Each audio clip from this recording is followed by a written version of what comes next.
Thank you, Jason. I won't do all of that now because we've got a panel to discuss it all. But briefly, I came out of financial services as a sort of very amateur racehorse owner, set up Total Performance Data to try and bring some excitement to what I think is one of the best sports to be a participant in. I'm in ownership rehab, you might call it, having had a 90-rated 2-year-old end up being blind in one eye and costing me a fortune in vet bills in America and coming last in 3 races. So I'm now on the sort of business side of it and enjoying equipping currently 12 racetracks with our GPS technology, and we produce very accurate, very fast tracking data. It's great that this panel is talking about tracking as opposed to, it's often called sectional timing in the UK, which I think is only one of the many facets for it. So we're live at 4 tracks in the States, 8 in the UK, and we've got about 23, 24 in our roster to add between now and the end of the year. There's a slide here showing that at the races display our data in a kind of fairly modern way, talking to what the youngsters said earlier, some color, some speed figures, not just pedigree data and names of owners and breeders you've never heard of. And more recently, we released strides per second, and then post-race you can look at interesting stride length, and we did that on the Preakness this year. And finally, we work with broadcasters, so ITV have shown our data at the races, show it every day. Great GBI show it, and we are working with Sky Sports Racing now, who launch on the 1st of January, and it'll be exciting to see what they do with the content. Thank you. And moving on to Thomas, Macloyd Sport aims to fill a technological gap in the market of professional sports trackers. The company has equipped major rugby and soccer league teams and is today the provider of the EPIC tracking system. Thomas will tell us more about what is different about EPIC tracking and the latest initiatives they're working on. Yeah, great, thank you. I think when we think about technology today, we really believe that we are the technology revolution here. We need to go back to the 1940s to see really the impact that has complete electronic timing or photo finish into the racing industry. And I think we are today at that revolution. I think if you can go to the next slide on this, there are a couple of them that I would like to go through. Should work. You might need to do it. Then thank you. Right. So what we worked is today a lot of the technology that we have on the racing is based on photos at different time, on sectional timing or others. And I think the French racing industry had that vision of being able to do a movie out of the entire race and look at trying to track over 50 indicators. This was a real challenge because we needed to be able to be accurate and precise throughout the process of the race, and this for every races. I think this has been achieved today. We are able to track, for those of you coming for dinner tonight, you will be able to see on Trot tonight we're tracking over 50 indicators live at any time. But we're working with some of you in the room, some of the racing industry in association around the world. The next generation of this is integrating data from training, but as well integrating biometric performance in it. And to go back to the speaker just before, artificial intelligence, we're going to be able to track over thousands of data moving forward if we integrate biometric technology. So if you go to the next slide. One thing that was very important for the French racing industry was very early on they understood that accuracy and precision of the data was paramount to be able to get to where they wanted to go. So what they've done an RFP with a very thorough process with knockout rounds, 5 knockout rounds, and the goal was to achieve under 25 centimeters accuracy at any given point of the race, right? On 98% of the time. You've got here what we managed to do on a regular basis today on it. So we are way beyond those parameters today, and we moved away completely from anything that GPS can offer. It's not precise enough for mainly for defense reasons. So we moved to something named RTK, which is real kinetic timing, and we are able today to predict data, to get data in over 90% of the time under 25 centimeters, which is sufficient to be able to differentiate races. What does that give is when you got, if you go to the next slide, please, when you move on, what does that allow you? With the right technology, basically the sky is the limit, and that's what you need to imagine. We're working here with the French industry on some of the parameters, but today we are able to provide live data to broadcasters to do overlay or virtual reality. We are able to provide live 3D rendering of the race.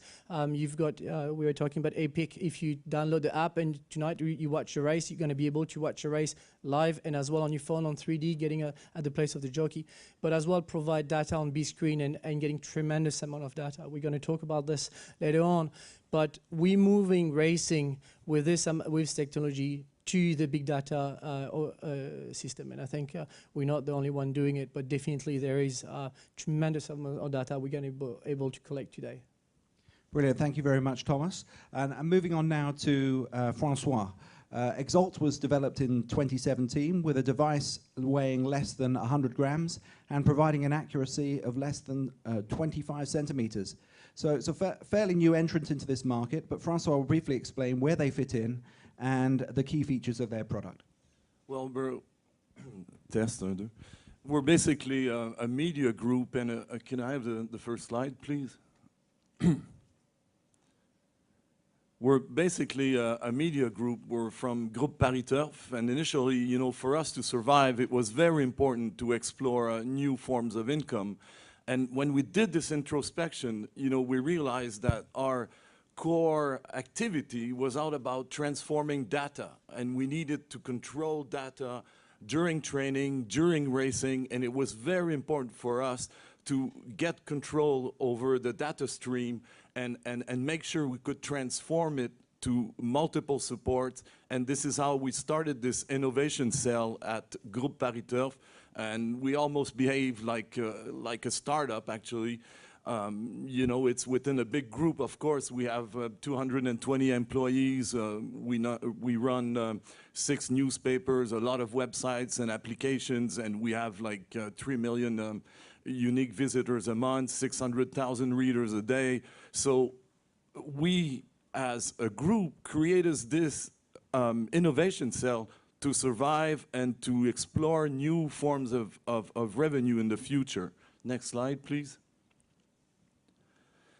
And I'd like to show you something very interesting. I was doing some research, and look at the pictures right now. This is a race from the 1940 on the left, and on the right you have a race, you know, a modern race to 2016. And basically what's surprising here is that the images, the pictures, you know, are quite identical. So, you know, I'd like to believe that we can do more than that. Next slide, please. Thank you, Ants, for sending some warnings earlier. I agree with you. Should we change or go the way of the dodo? I think it's very important for the industry to explore new forms of presenting the data, of presenting racing, and this is what the tracking, you know, that McLeod is doing, that we're doing, is all about. Look at the other sports. You know, racing, horse racing cannot live in isolation. We have to compare ourselves to other sports. If you look at how they're, you know, right now using data, augmented reality, it's obvious to me that we have to start introducing that to racing. And we need tracking to do it. There's no other way of doing it. Sectional times is not enough. We have to enrich the data stream. Next slide, please. And this is what we're doing, actually. We're producing a very accurate tracker. We've introduced a lot in the package. Yes, of course, we use RTK GPS, but we also calculate the air pressure. We also have an inertial motion unit that will tell you about stride length, stride frequency. And of course, we don't want to, you know, put so much data in there that people are confused. There's a big effort to do to present this data. And I'd like to show you an example, please, on the next slide, of how it fits in the real racing model. Is that we're at the center exploring tracking of training, tracking of racing, and we can go at the top of the pyramid into augmented reality. We can go into live betting, because now we'll get this data stream, very complex data stream in real time, that we can start exploring and proposing new models to analyze a race or even to bet on a race. And at the right here, we can also send, at the end of a race, a report to the trainer, to the jockey, to the owner of the horse, and he could get more information than just the result of the race, which is important in itself, but we'll know a lot more about the entire race. Next slide, please. So food for thought and discussion.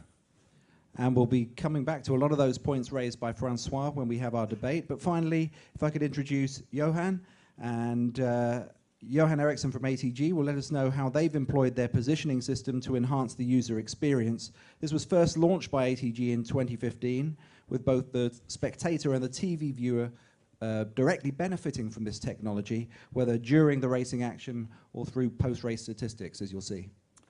Thank you very much. I'll run a little quick demonstration here, the green one. It was launched August 2015, and the idea we had was to really do facelift in our production. So it was a mix of new functionality, new studio, new graphics. It's now in operation at 17 tracks all over Sweden.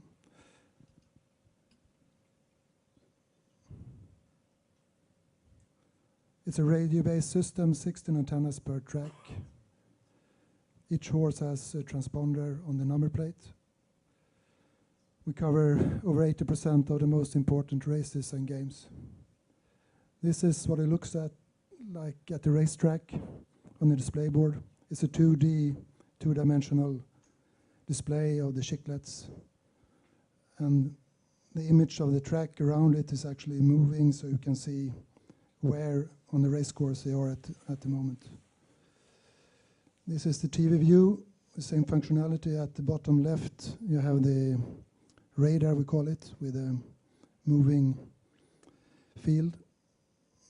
Up on the right side, you have intersectional timing. The top bar has all the current data and betting information. Also in the live TV view, we have virtual graphics with pointers and a virtual finish line, which is actually the same as virtual advertising. We can do that as well. After the race, we have a lot of statistics. So this is something that can easily be presented. This was the demonstration site we had for the Elite Loppet 2018, where you can see the times and the positions they had at certain stages during the race. Also, you can do a more personal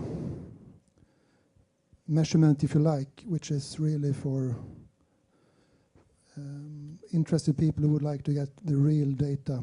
They can choose any position or section of the race and get the appropriate times for each runner and its position. We have also developed a little InPlay example here. On the right side, you can see all the runners in the race, and it's actually a video, but I don't think we can run it using this system. It's using artificial intelligence during the race, so you can actually place bets during the race, and the odds will change as the race progresses.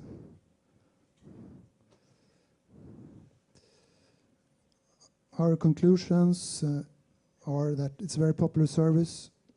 When we started the project, we wanted actually increased viewing by, we had an estimate of 10%.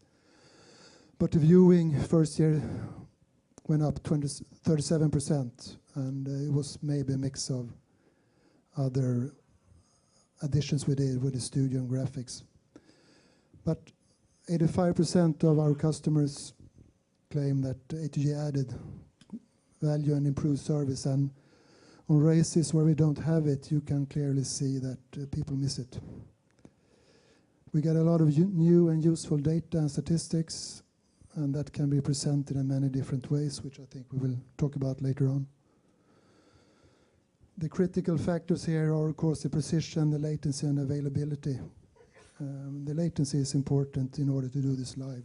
But all in all, I think it's doable, and I think that's the way to do to get more important information to the punters. Well, thank you very much, Johan. So let's explore some of these issues further now. If I could address Will first, please. Just to ask, well, we've just seen how and heard from all of you about how race tracking technologies improved dramatically in the last 10 years. But what new innovations have recently been introduced to make this now the right time to really accelerate this project? Well, we're seeing the transition, which we're still in the middle of, from local positioning systems to a form of GPS system. So local positioning systems, such that Trackers offer, has been the best system for a long time, has a burden on the racecourse to install its fixed infrastructure, and that's high accuracy but for a relatively high cost system. Then you went to mobile versions of local positioning systems, like say turf tracks, who could kind of move their antennae for track to track. And then quite recently it's become GPS with the advances in drones, smartphones. GPS chips have become commercially available and suitably accurate to start aiming them at putting them on the back of these great thoroughbreds.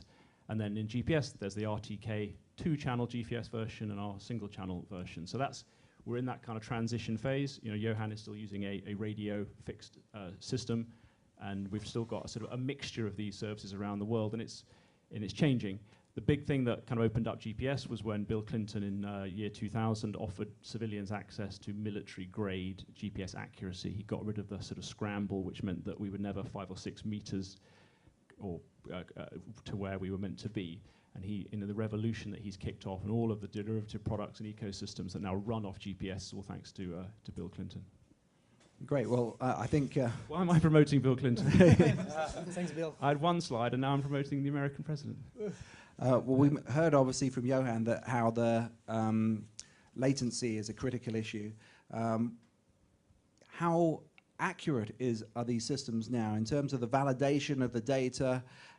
What degree of accuracy can be achievable? And is there still room for improvement? If I could ask you that, please, Thomas. Sure. I think today with GPS, correct me if I'm wrong, but with GPS you're around a meter. Depending on the algorithm that you're using, technology is obviously a big part of it, but you're around a meter, bit less sometimes. But when you move into systems like RTK, I think when you look at the results, we can be around 2 centimeters on a very regular basis. It's obviously a real challenge to be able to keep on with the flow on this, and quality, as you were mentioning, of the data is paramount. Obviously, when you've got a standard deviation on 25 centimeters or a meter, the standard deviation of 2% could be fairly big and easily achievable. When you are at 2 centimeters, the room for error is very limited. So I think before selecting any process, and I think that's what the racing industry in France has done, is you need to go through a process with clear expectations on what you want to achieve and test and retest everything, because you've got the accuracy part of it, but you've got the precision part of it. Right? There's no point having an accurate data which is completely off the grid. You want something that you can repeat, small standard deviation, and as well which is accurate, close to the true measure. So testing, it's a lot of testing. Can I just come in briefly there? Yeah, we're significantly more accurate than a meter, but your general point's right with poorly designed simple GPS. But of course, it comes at a cost. What do you want? Do you want this for every race course and every horse? Do you want it for the best days racing? Are you trying to create lots of content so people build products from it, or do you want it to be this incredible sort of product for your cup final, your championship moment? And I guess the French approach is kind of very, very focused on accuracy is at the pinnacle of our goal, but equally they wanted it for 74 different courses. So there's definitely probably room for different technologies for different tracks. And you have to bear in mind that the precision comes at a cost. And what we're trying to do here is make every single runner in every single race a bit more interesting and a bit more thrilling, and not just make it the privilege of those having runners at the very, very top tracks. That's my own view. And, you know, if I can add to this, yes, precision, accuracy are very important, but, you know, aside from the data stream, what's important as well is your tracking device will enable other broadcasting models. It will allow us to do something else on the websites, do something else on television, and do something else on the local screen. So with having a tracker on your horse, you're opening up new possibilities to put into perspective the performance, the data, and, for example, identify horses on the broadcast, which is still an issue today, you know, after over 100 years of racing. And so leading on from that point then, we heard earlier on about how we need to improve the packaging and the presentation of racing in order to enhance the appeal to the next generation of spectators and bettors. From your perspective, what role can race tracking play in doing that? Well, is it my turn? Whoever wants to answer first, but Johan and François. I probably can fill in a little bit. We had done some testing with personal view. So actually on the interactive devices like mobile and on the web, when you place the bet, and in our case it's most common with the V75 bets and those, where you have several selections in a race, your picks will be highlighted in the personal view of the radar. And that's kind of interesting. And that, if you should do that live, you have to be fairly accurate and with short latency, so you know exactly that your selections are the ones highlighted. And we actually had an example of that during the Elite Lopp this year as well. So that's something we look at in stages. And I think when you start multiplying the data like this, for example, the true distance traveled, you can put the sectional times in perspective. So punters, if they have access to more information, will be able to make better decisions. They'll reach a better confidence level. Because statistically, you have to remember that we don't have a lot when we look at a performance of a thoroughbred. You know, we don't have 100 races. Rarely, you know, if they're really good, they leave, you know, they go to reproduction. So it's very important to multiply the data points so we can start, you know, having way more information about the performance, and it's going to increase your security level and your confidence level about placing your bet. Yeah, the word for it is horse racing is creating content. Every sport needs to create more content, and when you have more content, people will, and you make that content available for every match, every race, other people will build products off that. They'll slice up a bit for owners, a bit for trainers, a bit for jockeys, a bit for broadcasters, a bit for breeders, a bit for bookmakers, a bit for you name it. We've got 7 current uses for our data right now, and we're monetizing 6 of them. And I didn't even think there'd be more than, say, 4 when I started, and I'm pretty sure there'll be 15, 20 different uses. And it's the horse that's going to probably win on Sunday, Enable. Enable is the word that we're talking about here. Census on Horses enables a lot of content to be produced from which people build services to make horse racing the #1 betting product again. I think this is the thing that people are missing or have perhaps not fully understood in terms of the various applications of race tracking. So apart from the obvious benefits of assessing a horse's performance through sectionals, speed, stride patterns, and distance traveled, this has potential to transform the way that we package and promote the product, whether it's from broadcasting or media perspective, or indeed opening up other opportunities from a betting perspective. So going back to, again, Thomas, looking at other sports, what do you think racing can learn from in terms of how we can use all of this data to sort of transform the way that the sport presents itself? I think you've got 2 aspects of this. The first one is obviously a bit like the examples given this morning about football, about soccer, is you can start looking at any level of betting on everything. That's the first part. The second part is I think especially on the racing side, and something that has been quite missing on the horse racing side, is everybody wants to look at data different ways. I think if there are runners in the room and we ask what do you like to look at when you're running, you definitely like to look at certain data, but your neighbor might not be looking at the same one and another one at another one. And having, like Will was saying, having tremendous amount of data available enables anyone to choose the data they want to be. Is it the first 50 meters out of the gate? Is it the last 200 meters? Is it the one in between? Is it the top speed? Is it the top acceleration? And all this is available today, I think, when you look at the systems. And obviously, as we were saying, accurate data is a key for this, to be able to give that. And I think racing can overtake, get back to number one here, because the horse can't say no to wearing the sensor. The regulators now make it compulsory to wear it. And so we can then release that data live to people who want to use it. In football and rugby, yes, they're all wearing sensors, but generally that data is for training purposes and for making substitution decisions for health, welfare reasons, right? They need to figure out how much to pay Lionel Messi to have his biometric data shared live with Sky Sports, and that could be rather unaffordable. Whereas the racehorses are carrying this, and they can carry it from the moment that they arrive at the racetrack to the moment they leave, and we can really connect people to the content very directly. Another part is the packaging, as you were mentioning. We were talking this morning about the under 30s, right? Under 30s today is probably a bit more the male population, but when you talk about FIFA, right, they know how to select a player in FIFA.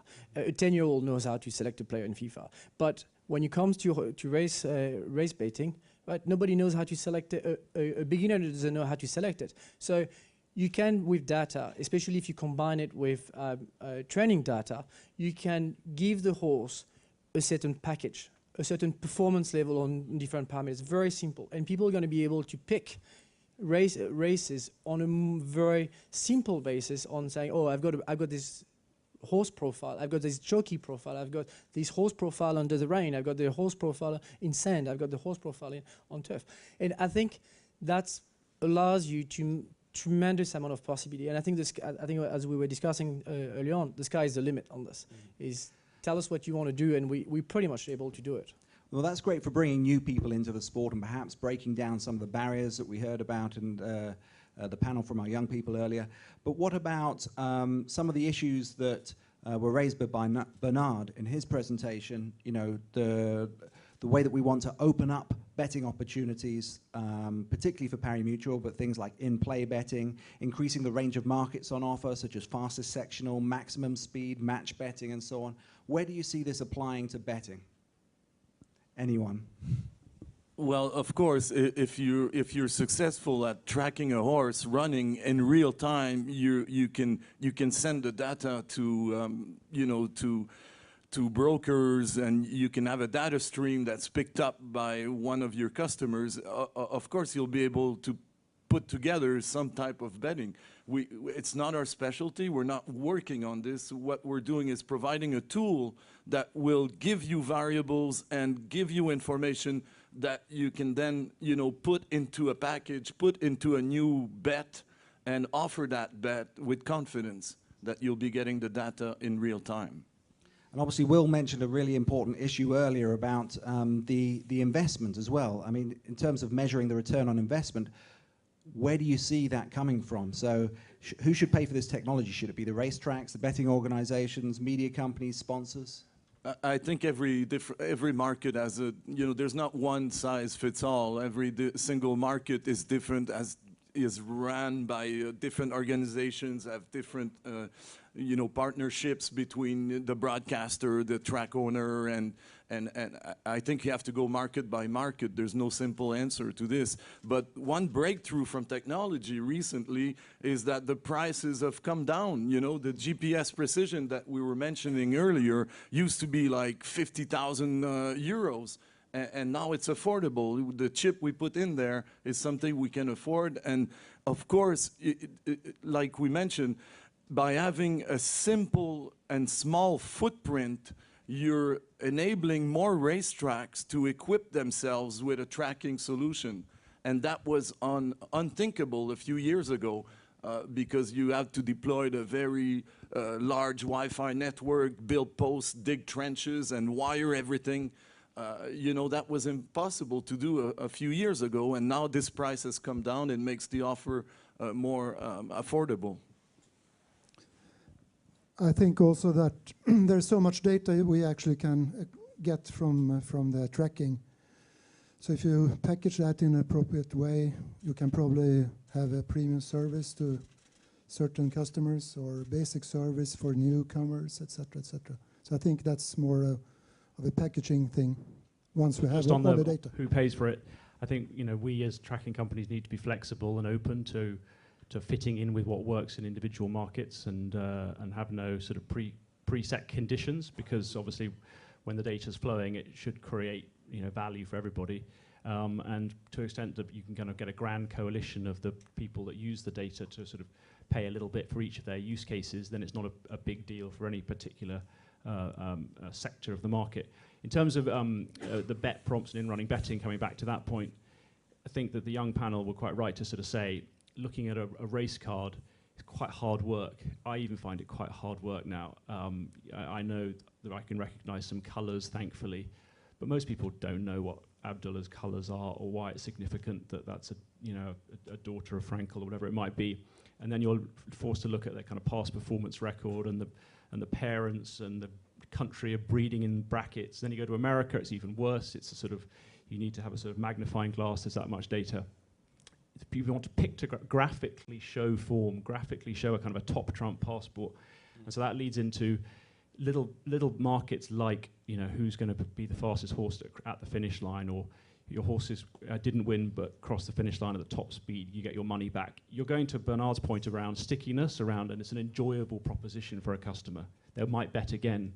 You know, it's a great stat that 35% of people who cash out have another bet within 15 seconds, whatever it was. It's about making people think it's fun, you know, and that's what, I don't think there's going to be a huge fortune in like in these mini markets, nor do I think the in-play will be vast, but it could be 10 to 30% over time. And it's just more engaging. If you tap on a horse that's going well and you can get a bet on, that's how a millennial wants to react to that sporting event. They don't want to pour through Invincible Spirit's 2-year-old record this season, like somebody might. But you've touched upon an important issue there, because Great stallion, by the way. a lot of people are concerned about whether race tracking sectionals will just actually provide more barriers, more confusion. You know, how can we overcome this and make sure that people don't just see it as a mass of numbers? Well, I think racing is all about beating records. You're racing, so I guess the horses today are faster than the horses 30 years ago.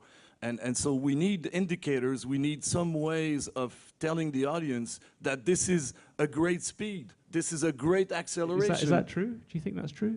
I don't know, I'm just asking. There's some specialists got, in there. An expert trainer in the audience saying, not but so in, much. in general, I think if we could measure everything, we're supposed to be, increasing the thoroughbred race. We're supposed to make them faster and bigger and stronger, and now we will have a way to verify all this. And so finally then, again, Will mentioned an important point. Should this apply to all horse racing, regardless of quality, or should we take a tiered approach? Should we focus on the top televised races only? Where do you see the main application? Where's the main benefit? I think it should be on all races, all runners, always. And also in all other countries that actually exchange races. So we have a sort of a common view on this. And I think it's possible. I think as we were saying earlier on, like François was saying, the cost of the technology has came down tremendously. The accuracy is there. The companies are there to be able to support. I think packaging the data, anyone can do it. We know how to manage tremendous amount of data, and I think there's no once you've got the technology, tracking all the races or tracking only one, it does not change anything, pretty much. I think, and that's the important part, is you can really build yourself something, train on smaller races and on the big day, you know that your technology is working, you know it's being validated, you know what to do because you tried on the crowd which is coming regularly, that you know that you're going to please anyway. And I think you can really use it anytime. There's no cost per used per se. I of course agree with that, but I think that perhaps racing, and people were talking earlier about it being quite slow to evolve and adapt. We have quite a sort of centrist approach, and you know, we're going to choose a system and it's going to be the system for the whole kind of country. Perhaps we need to think about little experiments, little bits of innovation going on at smaller courses, and leaving the, you know, the platinum proven solutions to take place, you know, at the top events. But there's no harm in using some of the smaller courses to innovate and come up with alternative systems. We might learn things from that we can sort of do. We can make incremental gains along the way, not just have huge, great procurement processes every 5 years. And look at it today. Now you have 3 companies to call. Well, that's been the really interesting thing to hear about, is how the technology has developed quite dramatically and how there's so many different solutions now available. So can I open this up to the floor, please, and just ask the audience if you have any questions to ask of any of our panelists. We have Hans over there. If we can just try and do it in two throws, please. So if one of you could help me. There we go. Whoops. Wasn't watching, sorry. And if you could throw over. Perfect. Well, we get there. Yes. First of all, I have a question to every one of us, and that is, who are we racing for?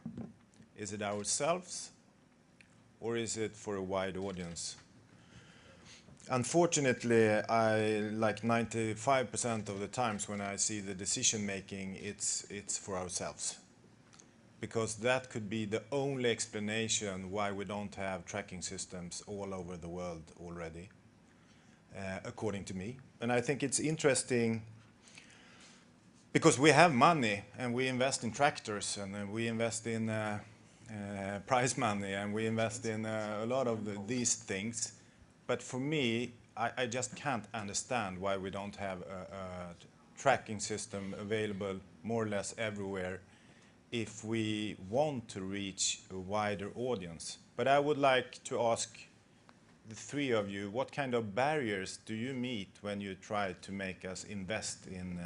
To be fair, you could argue, are we cutting edge or bleeding edge? You know, going with one of us 3 right now, the kind of affordable, sufficiently accurate tracking solution is not been around for 10 years, 5 years. It's probably been around for 2 years. So there is a sense of you wait to see what evolves. But apart from that, I would agree with you. Let's not be so afraid of what the public might say about a system or some data. Let's put stuff out there and see what sticks, and we can always change. I think to answer your question, the biggest answer we've got when we talk about tracking solution, we don't even talk about price. We don't even get there. Right? Is a lot of the racing association or industries have had cold feet before because they've been deceived. They've implemented millions of dollars or hundreds of thousands of dollars into a system that was not giving them satisfaction. Right? To be able to invest in tremendous amount of money, and then you see on your screen, you see the horse jump from left to right all the time, does not make any sense for anyone. Right? So I think it's show us that it works. Right? And that's the first question that we've got all the time. Show us that it works. Can we trust that it is going to work all the time? Can we trust that it's going to work when we want to do it? And I think that to go back to what Will was saying, is make small steps. You can roll out a full system on all the races, etc. But it's maybe not the right solution. Maybe the right solution is to say, let's try it. Right? The investment, you don't need to dig trenches. You don't need to put poles anymore. Right? The investment is relatively small compared to what it used to be, and you try it. You try it for yourself. You see it. You come to places where you do have system in place. Right? Here in France, you do have it in place. You do have other countries where you have in place as well. And I think it's really looking at that part. And on that point, sorry, we'll come back, François, but just on that point, we had a question from the floor as well, which is the $1 million question, really, which is, What is the cost now of such a solution? You know, if you take a course like Paris-Longchamp, for example, what are we looking at in terms of investment? I know you can't be specific and precise, but what are the ballpark kind of investment figures that we're talking about here? You've got two parts of it. You've got the investment in the antennas. So for RTK, you got two antennas and a gateway, and then you got the trackers. If you're looking at 1,000 trackers, it's not the same thing that if you're looking at 50 trackers, right? You're looking on the lower than $1 million, so it's a lower than $1 million question. You're looking at more than 100,000. It's somewhere in between the two. So I can't be more specific, especially linked to the specific. Is it going to be working tomorrow for the ARC? It's a good question. It's a good question. It's working today. I think to your point, you made a very good point early on this. Is sometime in some countries, horses are not the only one who make decision on the tracker is being positioned or not. I think François wanted to add as well. No, we just met some market. There was a lot of debates about, you know, where to put the tracker on the horse. And I think we spend too much time, you know, we should try with the best position and then, you know, see what that gives out as a result and then adjust. But, you know, we spend so much time talking about, you know, where it should be placed on the horse. Should it be on top of the jockey? No, yes. Should it be in front, at the back, on the side? You know, and there's these discussions are really slowing down some projects in some markets. Who are you looking at? Someone over there is in trouble. We have a couple more questions, please. If Hans could throw the box across to the middle. And down the same row, at the end of your row, we have Stephen would like to ask a question. Whoa. That was a good throw. Hi, can you hear me? We can. You know, it just kind of breaks my heart a little to listen to everybody speak about these great opportunities to quantify everything that would make the sport so much more interesting. But at the same time, like in America, we can't even get HD coverage of the race video. I mean, 99%, other than our Triple Crown or the Breeders' Cup, are covered still in standard definition TV. And to make your jobs connect to all of this, the infrastructure has to be infused with the kind of money that would make it all work. And I'm just frustrated and wondering why that doesn't get done.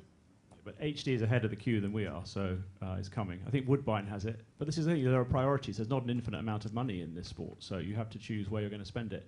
I think that we can have businesses that are more hinged to the value of the content, so therefore we can lower the price of entry and just make it work for people, because we know when the data flows, it's going to be wonderful. And also, if you have SD, you probably need tracking in order to see where the horses are. Yeah, obviously. Well, thank you for the question. We have one more gentleman. If you could throw it back a couple more rows into the middle. Perfect. Hi. I maybe have a comment and a question. My name is Barry Weisbord, I actually own the only tracking company that's operated commercially for the last 10 years. And I wanted to share, I thought this was a great time to share to all of the parimutuel operators that are in attendance something that we've learned at Trackus in the last 10 years, and which I think is profound and is maybe a necessary, although heretic, comment to a lot of what we've heard here today. And that is that when we started our project, this device, iPhone, had just launched. iPad had not come on the market yet. We did not have the ability of showing video on either device. All of those advancements have come in the last 4 years or so. And there's still, when we're in an environment where we can't get a video to play because the cellular signal is too weak or we're not in a Wi-Fi rich environment, it's frustrating when that's what you're used to. So to me, what we've learned is that the object and the rules have changed, the goalposts have changed. And what I bought a data company 10 years ago when I thought that sports data was, and rightly so, was going to be the direction that all sports were going to head in. What I've learned in the last 10 years is that I believe, and François spoke a little bit, addressed it, is that the #1 deliverable of this technology is going to prove not to be the data. The data comes with the technology, but the have to, not elective for this industry worldwide, what we have to do is we have to make our racing understandable on this device. And if we don't do that, then my children, my young children, will not be interested in horse racing. And so we can't have a bunch of brown horses running around in a circle unidentified. We can't make it that young people have to learn the silks or hear a call in order to understand what they're watching, because they're not going to have that challenge in any other sport.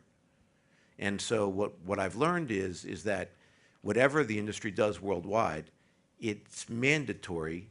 HD is mandatory, but identifying the horses graphically in real time, and Steve and I share a television background going back when we both were young, of trying to make horse racing more understandable on broadcast television. If we don't do that, we are not going to have a sport. So data sets in arrears are wonderful.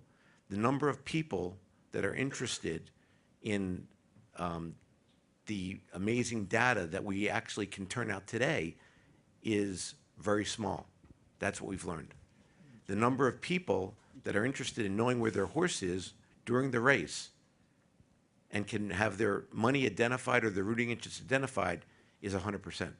And I'd agree with that. I think it's just a definition of what we mean by data. So live data to me means tools to visualize the race, to identify a horse, to put stuff in those smartphones for people. I don't mean the future of this in-running data is for rich handicapping information for the aging members of the population that want to handicap every horse themselves. It's that live content. I guess what I was speaking to is that so many countries around the world, we have sectional times in America. We've had it, my whole life in horse racing. So many countries around the world that don't have sectional times have believed that delivering sectional time is going to change their business. It's not. And yes, it's something that we want to do. And yes, I think that all of these tracking companies can do it. But without being able to give an accurate picture in real time of identifying the horses running, that's the holy grail, I think. And that's what I wanted to share. Thank you. And I think on that note, it's a perfect opportunity to close our debate. Thank you. It's a fascinating topic. We could talk about it all day. But I do appreciate your input. Thank you to Will, to Thomas, to François, and to Johan. A round of applause, everyone. Thank you.